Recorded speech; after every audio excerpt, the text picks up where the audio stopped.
बेटा 6 मार्च 2022 को मैंने भविष्यवाणी करी थी। एक सम्मेलन में गया हुआ था मैं। रूस और यूक्रेन का जो युद्ध चल रहा है, अगर तो ये 27 दिन से पहले पहले खत्म हो गया तो त्रासदी बस इतनी। और अगर कहीं 27वां दिन क्रॉस हो गया ना, इसे अगले 5-7 साल तक कोई दुनिया की ताकत रोक के दिखा। और ऐसा हाल होगा कि दूर दूर तक कोई इंसान ढूंढने से नहीं मिलेगा। मैंने ये शब्द, तो लोगों ने कमेंट सेक्शन में ये लिखा था कि ऐसा हो ही नहीं सकता, ये सब गलत है, ये झूठी भविष्यवाणी है, ये सब कुछ बोला था कि यूक्रेन तो टिक ही नहीं पाएगा 4 दिन भी। और मेरा ख्याल आज 1.5 साल तो हो गया है ना। तो विश्व युद्ध अगर मैंने तब बोला था, साथ में मैंने एक शब्द बोला था कि इसके अंदर अमेरिका, रूस, चाइना, ये तीनों कंट्रियां लगभग खत्म हो जाएंगी, लगभग। और कोसों दूर दूर तक ढूंढने से इंसान नहीं मिलेगा। माँ बाप बच्चों को और बच्चे माँ बाप को छोड़ के भाग जाएंगे, ऐसे हालात। ये शब्द मैंने बोले थे। वो वहां से चला। अभी तक किसी को समझ नहीं आ रहा था कि ये कैसे सब कुछ होगा।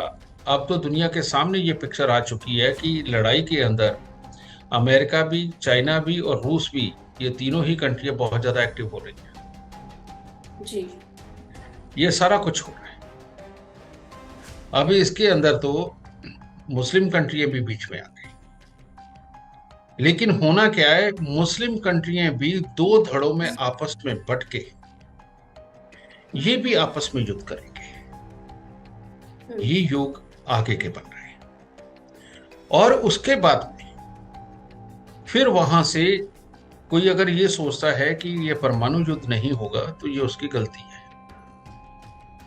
समझिए, ये इतनी बड़ी तबाही तो तभी संभव है जब ये सब कुछ आए।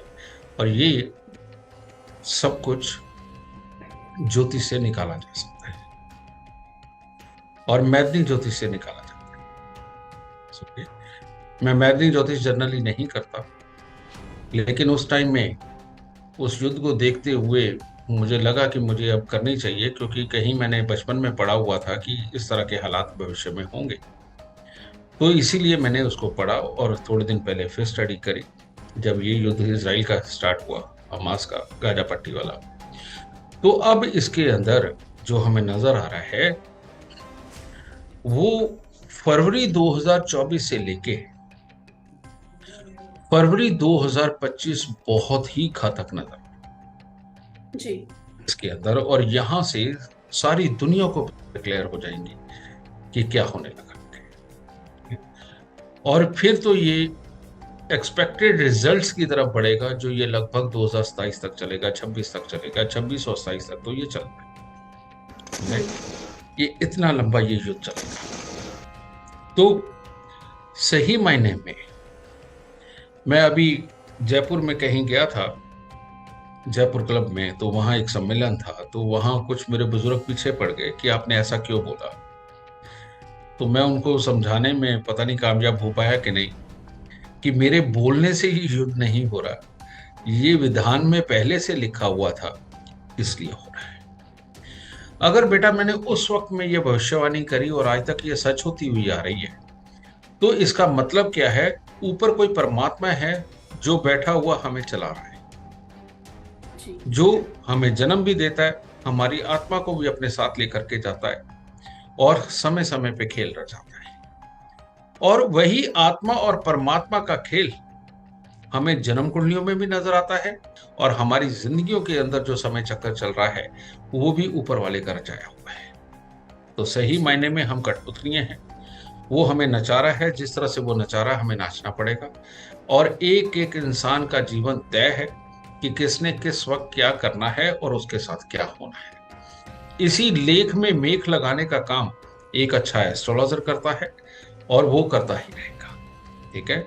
अब चाहे तो मॉडर्न साइंस, पढ़े लिखों की साइंस, जिनको वो अपने आप को पढ़ा लिखा बताते हैं, वो इस विद्या को माने या ना माने, लेकिन किसी पढ़े लिखे ने 6 मार्च 2022 को ऐसी भविष्यवाणी नहीं करी थी जो मैंने करी। वो एक एस्ट्रोलॉजर ही कर सकता है। किसी मॉडर्न साइंस में ये दम नहीं था कि ये बता सके, वो मैंने ही बताया था। और आज भी मैं ही बता रहा हूं कि मुस्लिम देश भी 2 धड़ों में बंटकर आपस में युद्ध करेंगे। समझे? ये भी बात अभी तक किसी ने नहीं बताई, ये भी मैं बता। और जैसा कि हाल फिलहाल में सिचुएशन चल भी रही है। और फरवरी 2024 से लेके फरवरी 2025 ये सबसे भयानक होने वाला है।